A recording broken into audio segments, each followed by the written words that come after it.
धाकड़ खबर, बेखौफसमा बेबाक अंदाज।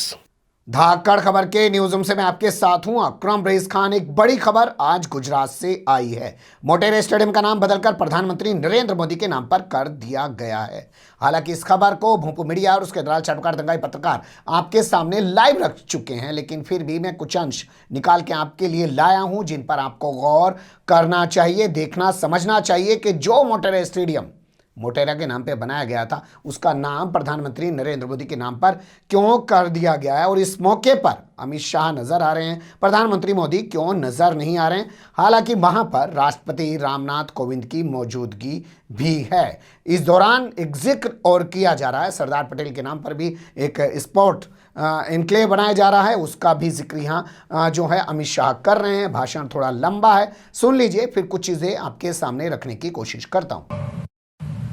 बनाने की बात तब उन्होंने हम सबके सामने कहा था, छोटा मत सोचिए, गुजरात में जो भी होगा विश्व का सबसे बड़ा होगा और विश्व में सबसे बड़ा होकर रहेगा। और जब ये स्टेडियम बना और जब कैपेसिटी तराश की गई 1,32,000 दर्शक साथ में बैठकर क्रिकेट की मैच का लुत्फ उठा पाए, इस प्रकार का स्टेडियम श्री नरेंद्र मोदी के नाम से आज राष्ट्रपति महोदय ने अपने कर कमलों से उद्घाटित किया है, जो न केवल दुनिया का सबसे बड़ा क्रिकेट स्टेडियम है, दुनिया का सबसे बड़ा स्पोर्ट्स स्टेडियम है, जिसका नाम आज हमने हमारे देश के प्रधानमंत्री नरेंद्र मोदी जी के नाम से रखा है। ये जो सुविधाएं जो होने जा रही है, इसके पहले मैं थोड़ा क्रिकेट स्टेडियम के बारे में भी आपको बताना चाहता हूं मित्रों। 32 ओलंपिक साइज के फुटबॉल जितना ये मैदान है, 2,48,714 वर्ग मीटर का इसका क्षेत्रफल है, 1,14,126 घन मीटर कंक्रीट और 13,306 मैट्रिक टन लोहा इसके सुदृढ़ीकरण के लिए उपयोग में किया गया है। मित्रों, इसको सभी दृष्टि से संपूर्ण स्टेडियम बनाने का जीसीए की टीम ने प्रयास किया है और मैं आज उनको कहना भी चाहता हूं कि आपका प्रयास सफल प्रयास है। विश्व में किसी भी क्रिकेट स्टेडियम में एक साथ 11 पिच नहीं है, एक साथ 4 ड्राइंग रूम नहीं है, एक साथ चारों ड्राइंग रूम के सटू हुए चारों जिम्नेशियम नहीं है। एक दिन में 2 मैच भी करने हैं तो स्टेडियम कर सकता है और इसके साथ पूरी अत्याधुनिक सब सॉइल जल निकासी प्रणाली भी बनाई है। बारिश आती है तो कितनी भी बारिश हो, आधे घंटे में मैच डिस्टर्ब करे बगैर आगे का खेल बारिश रुकते ही हम शुरू कर सकते हैं, इस प्रकार का करा है। The field of play LED lights लगाए हैं, जिसके कारण खिलाड़ी की परछाई पिच पर नहीं पड़ेगी, खिलाड़ी की परछाई ग्राउंड पर नहीं पड़ेगी और क्रिकेट के खिलाड़ी अपना क्रिकेट बहुत अच्छे तरीके से खेल पाएंगे और जिसमें 40 से 50% बिजली की बचत भी होने वाली है। मित्रों, जिस प्रकार का हाईटेक मीडिया रूम बनाया है, मुझे कहने में कोई झिझक नहीं है, ये दुनिया का सबसे बड़ा और सबसे हाईटेक मीडिया रूम है, जो यहाँ खेलने वाले हर खेल को दुनिया तक पहुंचाने का काम करेगा। खेल चाहे नरेंद्र मोदी स्टेडियम में खेला जाए, खेल चाहे सरदार पटेल स्पोर्ट्स एन्क्लेव के अंदर खेला चाहे, वो खेल को प्रसारित करने की व्यवस्था ये नरेंद्र मोदी क्रिकेट स्टेडियम के मीडिया रूम में है। और हाईटेक मीडिया बॉक्स जो बनाए हैं वो भी अपने आप में एक बहुत आधुनिक प्रकार के बॉक्सों का सृजन मेहनत कर प्लानिंग कर जीसीए के माध्यम से किया गया है।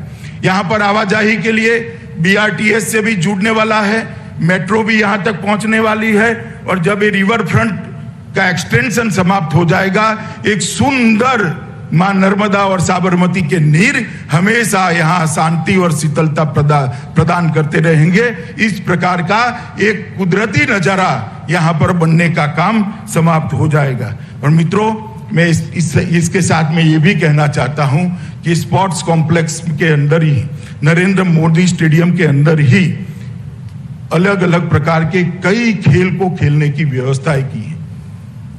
खिलाड़ियों को रहने की व्यवस्था की है और इसके कोचिज को रहने की व्यवस्था भी सरदार पटेल स्पोर्ट एन्क्लेव के अलावे करी।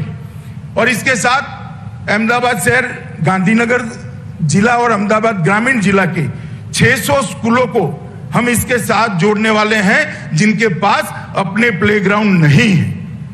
इनके पास अपने प्लेग्राउंड नहीं है, बच्चों को खेलने की सुविधाएं नहीं। अगर बच्चा खेलेगा नहीं तो हारेगा कैसे? वो हार को हजम नहीं कर पाएगा। जीतने का जज्बा कैसे खड़ा होगा? जीतने का जुनून कैसे खड़ा होगा? और ये संस्कार जो बच्चे में रह जाते हैं वो उसको एक अच्छा मनुष्य बनते हुए रोकते हैं। हम 650 स्कूलों को, 600 से ज्यादा स्कूलों को, लगभग 650 स्कूलों को इस नरेंद्र मोदी स्टेडियम के साथ जोड़ने वाले हैं। 34 बसें उनको लाने ले जाने का काम करेगी। इनके सारे पीटी के पीरियड एक साथ कर सप्ताह में एक दिन बच्चा यहाँ आएगा, पूरा दिन खेलेगा, खाना भी यहाँ खाएगा और शाम को सुरक्षित अपने घर पर पहुंच जाएगा। एक कंप्लीट 3 जिलों की स्पोर्ट की सुविधा यहां पर खड़ी हो, इस प्रकार के विजन के साथ मोदी जी ने इसका स्केच बनाया था। मुझे आनंद है कि इनके बाद मैं अध्यक्ष बना, इनके बाद ये जीसीए की टीम यहां पर बैठी है, जय और धनराज बैठे हैं। इन सब ने इकट्ठा बैठ कर होकर आज मोदी जी के विचार को जमीन पर उतारने का काम किया है और नरेंद्र मोदी स्टेडियम देश की सेवा करने के लिए यहां पर है। ये स्टेडियम ऐतिहासिक स्टेडियम है, कई सारे रिकॉर्ड यहां पर बन रहे हैं, आज भी बने हैं। आज भी एक मैच यहां शुरू होने जा रहा है।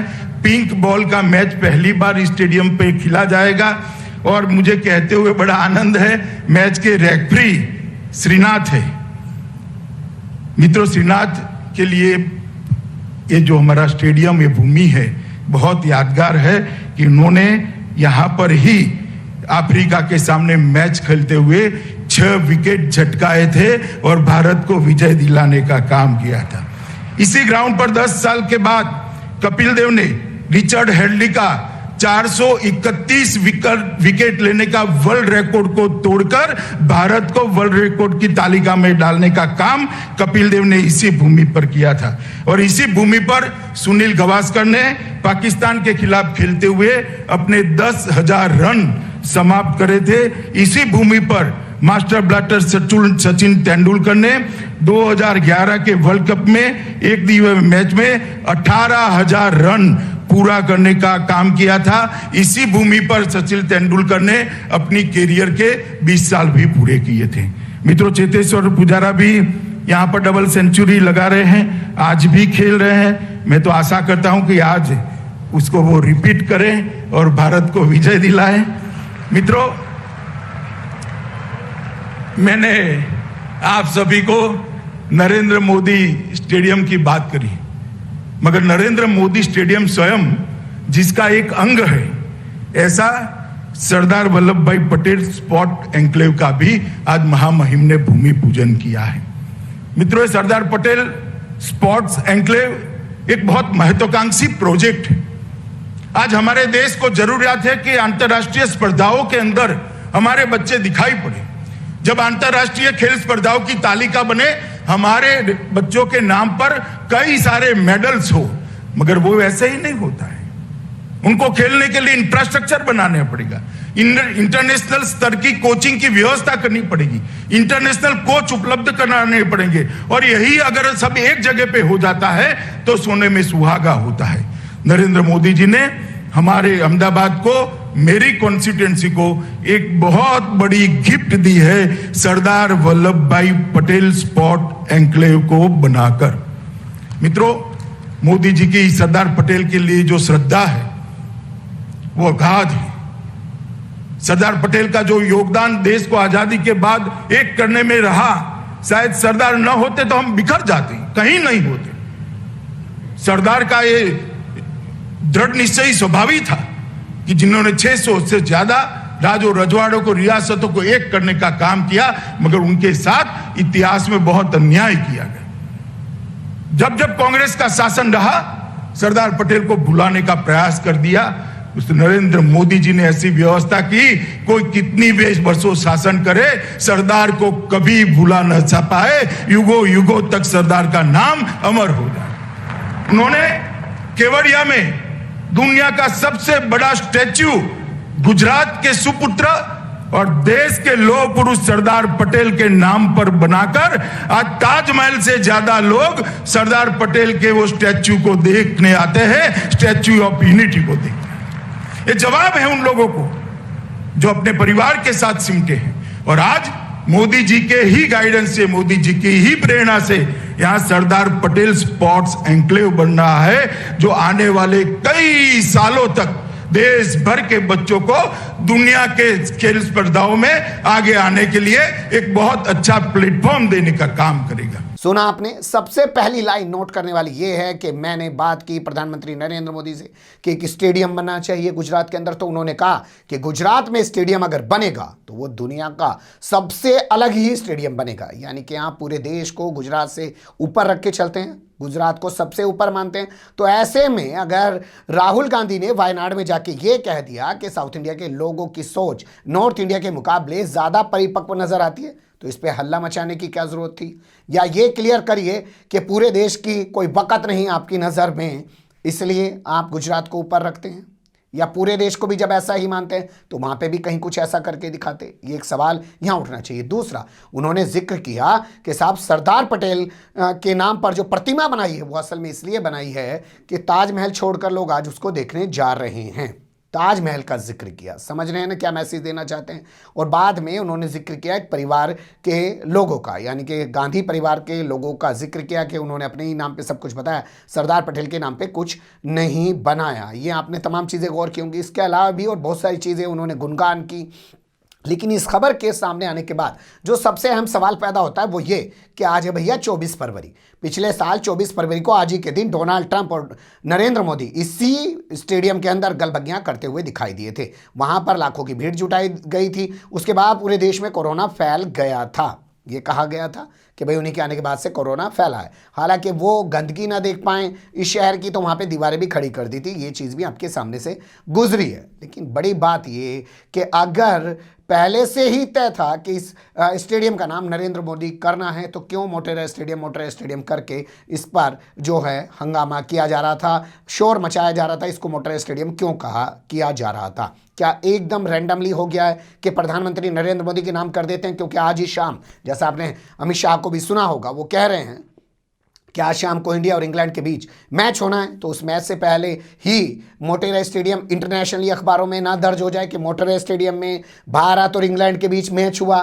सीधा अखबारों में छपे, इंटरनेशनली अखबारों में, कि प्रधानमंत्री नरेंद्र मोदी के नाम पर बने स्टेडियम में, या यूं कहें नरेंद्र मोदी स्टेडियम में जो है इंग्लैंड और इंडिया की टीमें आपस में भिड़ी।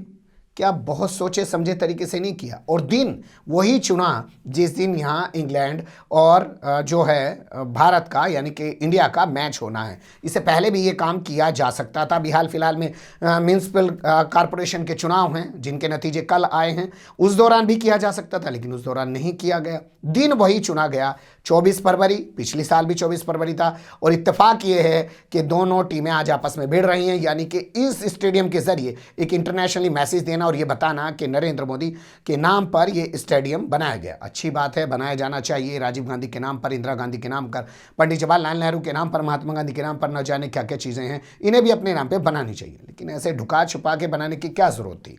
पहले ही दिन से कहते कि जो वो स्टेडियम बन रहा है वो नरेंद्र मोदी के नाम पर होगा। एकदम ये नाम चेंज करना, और वो भी इन परिस्थितियों में, तो बहुत सारे सवालों को जन्म देता है। कुछ चीज़ें आपके सामने रखने की कोशिश की, जैसे जैसे आती रहेंगी और चीज़ों से भी आपको रूबरू कराते रहेंगे। बने रहिएगा धाकड़ खबर के साथ। फिलहाल कमेंट्स के रूप में आप लोग अपनी राय दे सकते हैं, खबर को लाइक कर सकते हैं, चैनल को सब्सक्राइब कर सकते हैं, ज़्यादा से ज़्यादा हमारी खबरों को शेयर कर सकते हैं। फिर ऐसे ही किसी सुलगते हुए या उलझते मुद्दे लेकर मैं आपके सामने हूँगा हाजिर। फिलहाल अभी मुझे दें इजाज़त।